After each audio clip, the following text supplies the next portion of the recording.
Rohin Hossain Prince যেটি বলছিলেন যে একটি দৃশ্যমান পদক্ষেপ নির্বাচন কমিশনকে নিতে হবে যাতে মানুষের জনমনে আস্থা তৈরি হয়। এবং আজকে যদি আমরা এনসিপির কথা বলি যে তারা আজকে তাদের একটা প্রতিনিধি দল নির্বাচন কমিশনের কার্যালয়ে গিয়েছিল তাদের সচিবের সাথে দেখা করার জন্য। সেখানে তারা বলেছে যে বর্তমান নির্বাচন কমিশন দিয়ে নিরপেক্ষ বা গ্রহণযোগ্য নির্বাচন অনুষ্ঠান করা সম্ভব নয়, কারণ তাদের রিমোট কন্ট্রোল অন্যখানে আছে। তারা আসলে কোন দিকে ইঙ্গিত করেছে বলে আপনার মনে হয়? এটা কি বিএনপির দিকে ইঙ্গিত করলো কিনা? নির্বাচন কমিশনের রিমোট নির্বাচন কমিশনের কাছেই আছে, ঠিক আছে। এইটা হলো পক্ষপাতমূলক এদের আচরণ।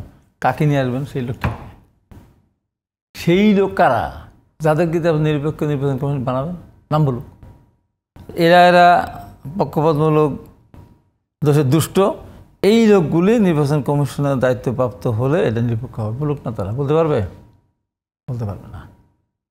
সরিয়ে দিবেন, আনবেন কাকে সেটা বলেন। এবং তারা যেগুলি আমি যদি আমার ক্ষমতা থাকবে আমি দিয়ে দিতাম। তারা বলে শাপলা যদি আমাদেরকে দেওয়া না হয় তাহলে বিএনপি ধানশীল বাতিল করতে হবে। বলেন, এত বছর ধরে ধানশীল প্রতীক আমরা নির্বাচন করে আসছি, তাই আমি নির্বাচন করে বলে যদি আইন করা দিয়ে দেন না। কিন্তু শর্ত আমার আছে যে শাপলা প্রতীকটা যেন বেজ্জতি না হয়। শাপলা প্রতীক তারা নিবে, কিন্তু প্রতীকটা যেন বেজ্জতি না হয়, সেই গ্যারান্টিটা দিতে পারবে? শাপলা জাতীয় ফুল, শাপলা প্রতীক নিল কিন্তু শাপলা প্রতীকটা বেজ্জতি হলো, তখন কী হবে? তখন কে উত্তরকে দিবে? এই ভাষা তো আর শাপলা না দিলে বা ধানের আমাদেরকে ধানের শিশারা বলেছে শাপলা দেওয়া যাবে না, নির্বাচন কমিশন আকবার দিয়া ঝগড়া বাঁধানো না। আমরা তাদের বলছি না, আমি নিজেই তো বলছি কোনো আইন সংশোধন করে দেন না শাপলা, দেখি তারা কী করে। শাপলা দিলেই সব মানুষকে হুমড়ি পড়বে, এটা ঠিক না। এখন কথা বললাম যে আমাদের যে রহিন হোসেন প্রিন্সের যে কথা বলেছে, আমাদের এত দেরি হওয়ার কারণ হলো কি, নেপালে 3 দিনের মধ্যে মাথায় 3-4 দিনের মাথায় তার নির্বাচন সময় দিয়ে দিল, 1 দিন নির্বাচন। আমরা পারিনি সেটা, যে কারণে জটিলতা বাড়তেছে। এখন চিন্তা করে কত বড় একটা দল তার নিজের সাথে প্রতারণা করতেছে। কালকে জুলাই সনদে স্বাক্ষর করে আজকে আবার পিয়ার নিয়ে মাঠে নেমেছে। এবং সবচেয়ে বেশি এই যে ছাত্রলীগের ভিতরে ঢুকেছিল আত্মপরিচয় গোপন করে নিজের আদর্শ বিসর্জন দিয়ে ছাত্রলীগের মিছিল করে পরবর্তী সময় হয়ে গেল তো শিবির। আজকে বাংলাদেশ থেকে তাকান, এই যে প্রশাসনে যদি এত লোকই থাকতো জামাতের, তাহলে কি আওয়ামী লীগ ওই প্রশাসন তাদের রাখতো? সমস্ত গিয়ে আওয়ামী লীগের আদর্শের সাথে একীভূত হয়ে সে আজকে সব চেহারা পারে আমার সব জামাত। এই ঢাকা বিশ্ববিদ্যালয়, রাজশাহী বিশ্ববিদ্যালয়, বিশ্ববিদ্যালয়, কী বলে চিরাং বিশ্ববিদ্যালয়, এই ভিসি যদি ধরেন আপনার সেই সমর্থিত জামাত সমর্থন না হতো, আমি মনে করি জাতীয় সংসদ নির্বাচনের আগে ঢাকা বিশ্ববিদ্যালয় নির্বাচন দিত না। বলতো জাতীয় সংসদ নির্বাচনের তারপর নির্বাচন দেবো। কারণ আছে একটা, যে 15.5 বছর কোনো সংগঠন, ছোটোখাটো সংগঠনের যে কমিউনিস্ট পার্টির ছাত্র সংগঠনেরকে পিটিয়েছে, ছাত্র লীগের ছেলেরা, পুলিশও পিটিয়েছে, কেউ তো ক্যাম্পাসে থাকতে পারেনি, ছাত্রদল থাকতেই পারে না। কত হাজার হাজার লাইফ নষ্ট করে পরীক্ষা দিতে পারেনি। আর শিবির ছাত্রদের সাথে মিছিল করেছে, সাবসিডি খাবার খেয়েছে, ভালো রেজাল্ট করেছে, ঘুমিয়েছে, ফ্রেশ হলে থেকেছে, থেকে এখন তারা হয়ে গেছে ছাত্রলীগের একাকার হয়ে গেছে, যে কারণে বিশ্ববিদ্যালয় এই যে রেজাল্টগুলি হচ্ছে। এবং তারপর এমন কি দৃশ্যমান কি আছে, আন্দোলনে তারা একদম প্রথম কাতারে ছিল তাও তো না, আত্মগোপনে থেকেছে, তুই পরিচয়হীন অবস্থা থেকে তারা করেছে। দৃশ্যমান তাদের কাছ থেকে বলেন তো, এই যে আপনার তেলের দাম বৃদ্ধি, আপনার বিদ্যুৎ লোডশেডিং, গণতন্ত্রহীন বাংলাদেশ, তারা ওইগুলো মাঠে নেমেছে? ওটা নামেনি।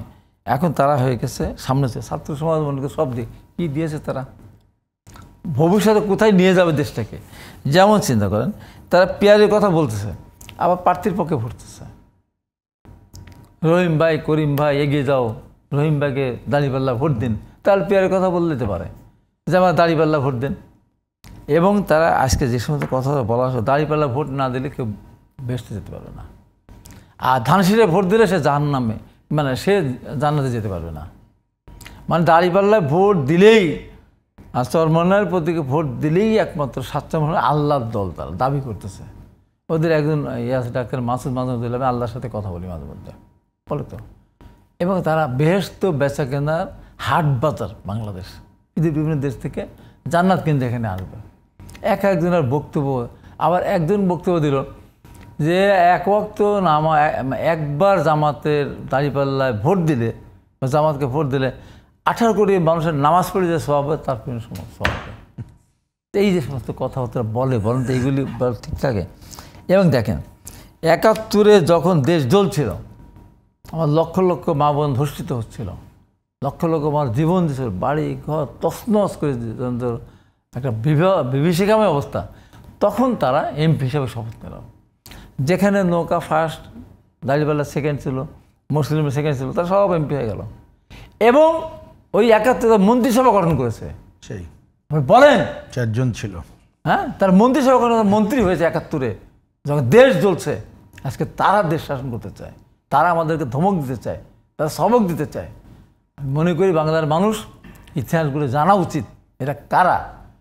এরা যদি রাষ্ট্রীয় ক্ষমতা আগামী দিনে যাওয়ার স্বপ্ন যেটা দেখছে, একটা লোক বলুক তো দেখে, একটা লোক এসে বলুক ভাই আমি বিএনপি করি, আমি কমিউনিস্ট পার্টি করি, আমি জাসদ করি, আমি ইসলামিকে চাকরি করি, আমি ইবনে সিনা চাকরি করি, আমি জামাতের একটা মেডিকেল কলেজে আমি চাকরি করি, একটা কলেজে চাকরি, এমনকি একটা কোচিং সেন্টারে আমি পড়াই, বলতে পারবে? একজনও বলতে পারবে না। তাদের প্রতিষ্ঠানগুলো শুধু তারাই, এবং তাদের লোকজন তার বাইরে অন্য অন্য প্রতিষ্ঠান, ঢাকা ব্যাংক আছে, ব্যাংক এসে সব জায়গায় আছে, তাদের ব্যাংকে একটা লোক কিন্তু নেই। একটা এনজিও টাইপ করে তারা এইভাবে মানুষকে বিভ্রান্ত করে তারা এখানে দেশের শাসন ক্ষমতা যাওয়ার চেষ্টায় তারা রত আছে। এই জন্য আমি বলবো যে এখনই সময়, এবং এই নির্বাচনকে নিয়ে তারা যে পর্যায়ে সাংঘর্ষিক অবস্থা নিয়ে যাচ্ছে, কিন্তু আমি আজকে এখানে বলে যাচ্ছি এই নির্বাচন যদি ফেব্রুয়ারিতে তারা করতে না দেয়, টোটাল দায় দায়িত্ব তাদের উপরে চাপবে কিন্তু। এবং 71-এ যেভাবে তাদের একসময় আত্মগোপনে থাকতে হয়েছে, পালিয়ে থাকতে হয়েছে, এই বাংলাদেশের মানুষকে নতুন করে জাগবে। যদি এই নির্বাচনটা না হয়ে অনেক দিক যায়, বাংলাদেশের মানুষ কিন্তু তাদের এবার ধরে ধরে 71-এ যে পাপ করেছিল মানুষ ভুলে গেছিল, সব পাপের কিন্তু এবার তাদের আদায় করে নেবে। জনাব রহিন হোসেন প্রিন্স, আপনি কি বলবেন যে জনাব হাবিব যে অভিযোগটি তুললেন যে প্রশাসনের বিভিন্ন স্তরে আসলে দলীয়করণ করা হচ্ছে এবং এটার প্রভাব নির্বাচনে পড়বে কি পড়বে না, আপনার কি মূল্যায়ন যে একই অবস্থা কি যেসব বিশ্ববিদ্যালয়ে ছাত্র সংসদের নির্বাচনের মতোই আবার কোনো আশঙ্কা আছে কিনা? না, একটা প্রশাসনে যে তারা আছে এটা তো কি বলবো, যে এটা একেবারেই পানির মতো পরিষ্কার। বিশেষ করে একজন উপদেষ্টা তো নিজেও বলেছেন যে কারা তার কাছে আসছে এবং সে জানে আরও বেশি। আর এটা এখন দেখা যায় এবং এটা পরিকল্পিতভাবে তারা করেছে, এবং এইটার জন্য আসলে প্রধান দায় আমি মনে করি ইউনূস সাহেবকে নিতে হবে।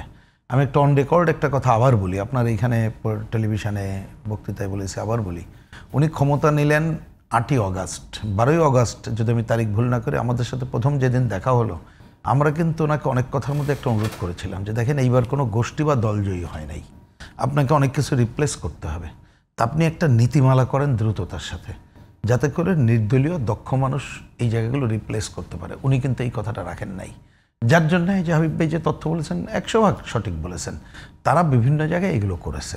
হ্যাঁ, এবার আসি, তাহলে প্রথমে এটা করেছে কি করে নাই, এবার ফয়সালা হওয়া দরকার।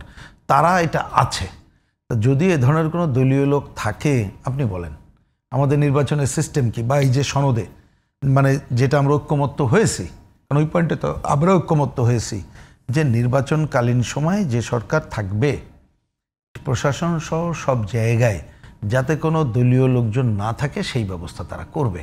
তা অবশ্যই প্রভাব থাকবে যদি তারা ওইখানে থাকে, সেটা আমরা বলছি যে নির্বাচনের 3 মাস আগে বলতে এই যে এখনই সময়, এই দ্রুততার সাথে নভেম্বরের পর থেকেই এখনই সরকারকে এগুলো যাচাই বাছাই করতে হবে। সরকার না, সরি, প্রথমত নির্বাচন কমিশনকে করেই সরকারকে জানাতে হবে যে এই লোকগুলোকে রিপ্লেস করো, কারণ এইগুলোকে যদি আমরা রিপ্লেস না করতে পারি তা নিঃসন্দেহে নির্বাচনে তো তার একটা প্রভাব পড়বে। কিন্তু আমরা মনে করি যে সেইটা আমাদের সাথে যখন আরপিওর নিয়ে আলাপ আলোচনা হবে এবং সরকার, আমি এখনও এই প্রত্যাশাই রাখতে চাই যে তারা এই ব্যাপারে ভালো নির্বাচনের জন্য দায়িত্বশীল আচরণ করবে। এইটা যদি না হয় তাহলে তো আমরা আসলে সুষ্ঠু গ্রহণযোগ্য অবাধ নির্বাচন করতে পারবো না। দলীয় সরকারকে যে দোষে দুষ্ট করি, এই সরকারও তো সেই দোষে দুষ্ট হয়ে যায়। আমরা একেবারে শেষ পর্যায়ে আসছি। জনাব হাবিবুর রহমান হাবিব, আপনি কি বলবেন যে এই যে জুলাই সনদ স্বাক্ষরের ব্যাপারে বিএনপি যতটা আগ্রহী ছিল, এক বাস্তবায়নের জন্য বিএনপি কি আসলে কি চায়? মানে অন্যান্য দল যেই অভিযোগটা করছে যে বাস্তবায়নের কোনো পথ আসলে পথরেখা নাই, আপনি কি বলবেন একেবারে সংক্ষিপ্ত করে? একেবারে সংক্ষিপ্ত, যখন এদেশের মানুষ ভাবতে 1000 বছরে আওয়ামী লীগ রাষ্ট্রীয় ক্ষমতা থেকে যাবে না, তখন কিন্তু বিএনপি তার সমমনা দল নেত্রী দফা দিয়ে পরিষ্কার করে বলেছে যে 5 বছর পর পর সংসদ ভেঙে যাবে, নির্বাচন হবে নিরপেক্ষ তত্ত্বাবধায়কের অধীনে। তাহলে কারণ দুর্নীতি, চুরি চামারি করা, বিদেশে টাকা পাঠা, ব্যাংক থেকে টাকা নিয়ে লোন পরিশোধ না করে চলার কোনো সুযোগ থাকতো না। আপনার 2 বার বেশি প্রধানমন্ত্রী হতে পারবে না, রাষ্ট্রপতির সাথে প্রধানমন্ত্রী এবং অন্যান্য এর ক্ষমতার ভারসাম্য মানান করা এবং সুপ্রিম জুডিশিয়াল কাউন্সিলের মধ্যে দিয়ে আইন শাসন প্রতিষ্ঠা করা, এটা বলেইছে যে বাইরে বিনিয়োগ যাওয়ার কোনো সুযোগ নাই। এখন আমি আপনাকে শেষ করে বলতে চাই যে জামাত ইসলামের কথা যদি শেষ করবো, আমি ইসলামিক দল বলে, আমি ইসলামিক দলটা মনে করি মৌদুদিবাদী। এবং দেখেন কত বড় আশ্চর্য একটা ঘটনা, জামাত ইসলাম প্রতিষ্ঠা করে গেছে বলে আবুল আলম মওদুদি, তার 9টা ছেলে একটা মাদ্রাসা পড়ে নাই, নিজামী সাহেবের ছেলে একটা মাদ্রাসা পড়ে নেই, আপনার ইয়ের ছেলে আপনার কি বলে এই যে মুজাহিদের ছেলে কেউ মাদ্রাসা পড়ে নেই, গোলাম ছেলে মাদ্রাসা পড়েনি, তো কি ইসলাম করে? এদের এদের এদের এদের ছেলেমেয়েরা এতে যাবে না, মানে যা মাদ্রাসা 5টা তো শিক্ষা নেবে, আর মানুষকে বলে ইসলাম এত মিথ্যা কথা বলে। আমি এখন বলে দিতে পারি এত মিথ্যা কথা পৃথিবীতে কোনো রাজনৈতিক দল বল না। আমি একটা ছোট মানুষ, আমাকে নিয়েই যত মিথ্যা কথা বলছে, আমি একটা কথা বলি নাই, আমি কোনোদিন বলি নাই যে ভোট কেন্দ্রে ধানের ভোট না দিয়ে কেউ বাড়ি ফিরে যেতে পারো না, আমি কোনোদিন বলি নাই দাঁড়িপাল্লা ভোট দিলে হাত পা ভেঙে দেবো, আমি কোনোদিন বলি নাই দাঁড়িপাল্লা ভোট দিলে জিব্বা কেটে দেবো, আমি কোনোদিন এই কথাগুলো বলি নাই। অর্থাৎ মিথ্যা কথা বলছে, এবং তারা কত মিথ্যাবাদী। আমার নামে একদিন দেখলেন, হঠাৎ করে দেখি যে আমার 7 বস্তা টাকা, তারপর সিন্ধুক ভর্তি গহনা টাকা নিয়ে আমাকে র্যাব ধরছে। তাহলে ওই হাত পা ভেঙে যাওয়ার ঘটনা কি আপনি বলছেন যে এটা কি বলেই না তুমি তৈরি করা? আমি তো ওকে বলি না, আমি বলেছিলাম কি আমার তুইন আমার হাসান দাবি তুইন আপনার 3 ওকে দেওয়া হয়ে যাবে। আমি ওখানে বললাম যে একজন স্বতন্ত্র ভোট চাই আমাদের দল, আমি বলি তুমি কি করো, তবে ধানের ভোট চাও কিন্তু ভোট শেষ পর্যন্ত করা লাগবে। তারপরে আমি একটা সম্মাননা অনুষ্ঠানে আমি বললাম যে এত কষ্ট করার পর কেউ যদি কোনো নেতা যদি বলে ধানের ভোট দিও না, নৌকাতনে দাঁড়িপাল্লা ভোট দাও, তো এত কষ্টের পরে সেই নেতা এই কথা বললে কর্মীদের কাছ থেকে সে বাড়িতে সুস্থ ফিরে আসতে পারবে না। আমি যদি বলি আমার ক্ষেত্রে ধন্যবাদ। অথচ এইগুলি কত মিথ্যা সাজালো, আমাদের ওই যে টাকাটা ধরালো, এটা তো কত বড় মিথ্যাচার এবং তাদের আইডি থেকে।